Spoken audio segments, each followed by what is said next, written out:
နှစ်တကြီးအဲ့ဒီနှစ်ကြောင်ပြောချင်တယ်ကွာလေအခုညနေမှာလေဒီကောင်ကနှစ်ကိုလုံးပိုင်ဖြစ်နေထပ်ပြီးတော့တွေ့နေရတယ်ကဲဘယ်လိုလဲမေးစရာဖြစ်နေမင်းညနေရဆိုရင်နှစ်တလုံးအပိုင်ငါတလုံးပိုင်နှစ်ငါတစ်ခွက်ဆိုပြီးကုန်ပေးလိုက်တာနှစ်ဆိုပြီးတော့ထွက်သွားတယ်ထို့လို့နှစ်သုံးညလည်းပါတယ်နှစ်ငါနှစ်သုံးညခြားရတာနှစ်အပူထွက်သွားတယ်ကျတို့အမှန်တန်နှစ်နာခဲ့ရတယ်အခုညနေထပ်ပြီးတော့တွေ့နေလိုက်ထပ်ပြီးတော့တွေ့ရတဲ့ကြောင့်လာနိုင်ပါမလားဆိုရင်စိတ်ကလေးတော့ရှိတယ်တွန်းဤအရှာဒီကောင်နှစ်တလုံးလေးပြမြောက်လုံးဝအပိုင်ပဲမနေ့ကဆင့်ထားတဲ့အတွက်ကတော့တကြောင်သူကနေကုန်လားဒါမှမဟုတ်ညနေတိတန်လားတခုကိုတယ်တိုက်အဲ့ရောချန်ထားခဲ့ရင်မျိုးစရာကောင်းမယ်မပတ်စေချင်တော့နှစ်3ရင်နှစ်6ရင်နှစ်9ရင်3ခွက်အဲ့3ခွက်ကိုတော့ကစားသိချင်တယ်ပေါ့နော်နှစ်ပတ်သက်ပြီးတော့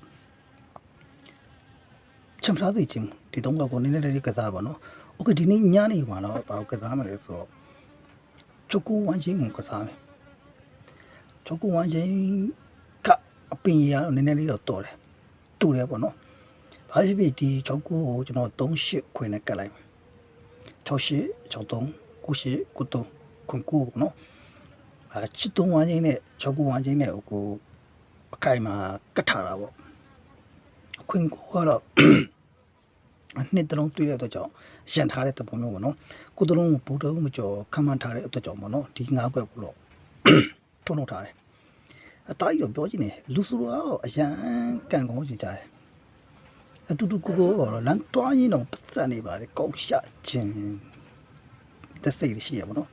အဲ့တော့မင်းအရန်ချမ်းသာနေတဲ့ကုမ္ပဏီတစ်ခုကိုထောင်ထားတဲ့လူဖြစ်နေတော့အမျက်ကတော့အများကြီးရကျင်နေပေါ့နော်ဒါတူတူကိုပဲ level တီးမှရှိရဲ့လူတိုင်းကတော့ဒီလိုမျိုး security ရှိရဲ့ဒီတော့တကူကောင်းပေးပြပါလေခွန်ကို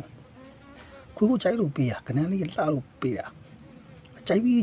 လို့ကိုပေးရပါဘာလို့ကြိုက်လို့ရအောင်ကိုမသိခွန်ကိုကြိုက်လို့ပေးရရှင်းအောင်သိအကန်ထိုင်ကြမယ်ပေါ့နော်ကံမျိုးရမယ်အဲ့ရတိုင်းတို့မင်းတို့ခွန်ကိုပေါလာတဲ့အချိန်ရရင်အရင်ချမ်းသာပါသေးဆိုတော့ကဲအော်ချမ်းသာပါလေနင်းနေအောင်ချမ်းသာပါမတရားကိုချမ်းသာပါချမ်းသာခြင်းလို့ချမ်းသာပါရှင်းလားအဲ့လိုမှစတောင်းပေးခဲ့တဲ့ခွန်ကိုတကွနဲ့တုံ့လို့ပြီးတော့မေးပွားချမ်းသာပါစတောင်းပေးခဲ့တယ်โอเคတာပါပါစီ